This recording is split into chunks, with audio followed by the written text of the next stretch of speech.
Chapter 6 Democracy. Slavery impersonates liberty. The absolute pinnacle of cultural success is to convince people that they are free in their slavery.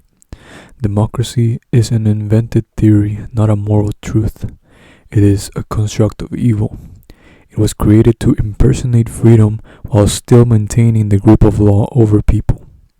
As in every instance in history, the pattern of tyranny repeats itself by reinventing lies to hide the same slavery. Democracy is about making slaves and masters of slaves. The teachings of the world's great democracies are those of liberty and a voice for every person. They teach us that democracies are the greatest possible form of government. The reason they give is that democracy offers a voice for the common man. Unlike kings, dictators, and communists, democracy allows most people to have say in the affairs of their neighbors. The evil of democracy knows no freedom. A free person has none to enslave him. Instead, democracies offer everyone the opportunity to enslave you. Majority rule. Democratic culture teaches the rule of law. It teaches that law created by majority rule is morality. Any law, any demand, any punishment is moral when implemented by the majority. Perversions of democracy such as democratic republics and supermajorities are no different. Any law able to be passed by representative, majority, supermajority, or any other group becomes morality. If you can convince 50% of a people to enslave themselves or their neighbors, is it moral? If you can convince 66%, 75%, 99%, or everyone, is it morality? The affliction of law is a game to evil. Evil seeks control over people in order to destroy their worth. It does not care who enslaves whom or why. There is no morality in law. Democratic teachings says that as soon as the legal voting bloc approves the law, it is right and proper to inflict it upon people. Why should the destruction of your freedom be acceptable just because someone else said so? Does evil become righteous when more people desire it? Would evil be righteous if all people desire it? Tyranny by one king is the same as tyranny by 100 million kings. It is the nature of compulsion in law that is evil. How the law is achieved is meaningless. Hiding tyranny in the constructs of representative government and majority rule is commonplace in our modern world. After so many millennia of royalty and warlords, people have learned to see some of the evil in tyranny. Thousands of years were required to discard the notion of nobility and divine right of rule. Today, many in the world have an understanding that there is no birthright to rule over others as a king, but the deviousness of evil has pushed that burden upon individual concepts instead of upon itself. Evil teaches modern peoples that royalty and dictators were a mistake, but that submission to your neighbors is right. In early U.S. history, the majority allowed the enslaving and systematic dehumanization of Africans. Did the law of democracy moralize slavery? Theories such as majority rule are inherently evil. Evil would have you believe that evil is good and that freedom is anarchy. From the position of a free individual, it is horrendous to watch members of a democracy not only swallow the rule of law as inflicted in all manner and form upon their lives, but also to witness the self-same victims inflict differing versions of morality upon their neighbors. Some people believe that democracies are a safe and proper form of government since the majority of people are decent. They believe that the majority will set proper rules for the minority. This belief teaches two lies. First, that there is nobility in law and that it is right to force the minority to obey. Second, that the minority, if left to themselves, will destroy the lives of everyone else. The minority are controlled and forced by a system of police and law to conform to the correct manner of behavior defined as crime.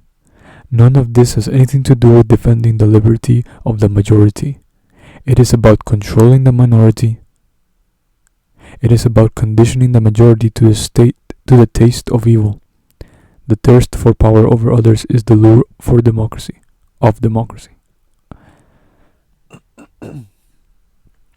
There is no majority. The modern history of powerful democracies has shown that there is no such thing as the majority or the minority.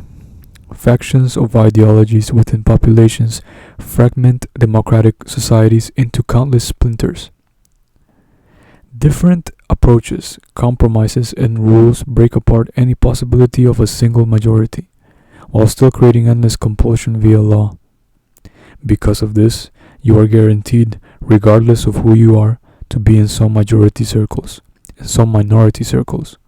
You will taste of both the control over others in dictating law and in the slavery of having law dictated upon you. Your neighbor, who may otherwise think like you, will be willing to sacrifice your liberty to achieve some of his means. Likewise, in a democracy, you will be tempted to make criminals of your neighbors. As soon as culture teaches people that it is right and proper to destroy liberty under any premise, authority splinters and tyranny grows. Violence and destruction. Democracy creates violence and destruction. Democracy teaches people that it is proper to inflict your will by force upon others. Indeed, it teaches people that they are entitled to anything from their neighbors by force. Democracies are always welfare states, because everyone is able to create laws legitimizing theft. The strongest democracies have the highest taxation and the most regulation. Government employees are able to influence laws to benefit their own positions and salaries. The more regulation created, the more opportunities for pirating in the name of propriety. Many wish to control behavior in the name of religion, environment, economics, decency, and safety. Democracy teaches that these things have more value than human beings. Evil always teaches that achieving specific behaviors from people is more important than the people themselves. Evil will have you believe that righteousness is found in propriety instead of in you. When democratic culture is strengthened, it is obvious to everyone that the legitimacy of law is a farce. Any law is noble as soon as it becomes law. What would be considered the crimes of kidnapping, mugging, and murder are now committed for you in proxy by police. Mature democracies will find certain people who begin dispensing with the excuse of law and simply take what they want when they want it. This is no more evil than law, just more efficient. The height of democracy is the chaos of men stealing from men, destroying each other's liberty at will, and crushing the human spirit simply because they can. The height of democracy is an inability to think, to speak, or to act for fear of law. This is not anarchy, this is tyranny. Tyranny is always disguised as culture and law. Perfect evil. To understand the nature of democracy, it is essential to understand that evil is the destruction of freedom. The stability of control is the engineering design of culture. The more stability that authority can be exerted with, the better. Stability in history is non-existent. Wars have been fought continually. Empires have been born and destroyed throughout the millennia. Nearly every excuse for tyranny has been tried and eventually overcome. Human beings seek liberty in their lives because liberty is the nature of humanity. Liberty is life. Our continual struggle against evil has been recorded by history. Evil has eventually lost every war it started. This is a testament to the strength and goodness of humanity. It is also a testament of the adaptability and evolution of evil. Every form of tyranny has failed because people eventually recognized it and retrieved their own liberty. Evil has found a solution to its losses in making partners of its slaves. Democracy is the greatest evil that can possibly exist. It is a greater evil than communism and a greater evil than royalty. All other forms of tyranny are obviously evil because they allowed a few to control the lives of all. Freedom was destroyed for nearly everyone. Democracy, however, teaches that you are free enough to vote, a seemingly better system. Unfortunately, it legitimizes other people voting away your freedoms. This makes it evil. What makes it pure evil, and the greatest form of evil that can possibly exist, is that you also vote to take away freedoms.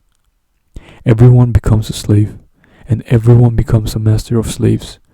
Perfect evil.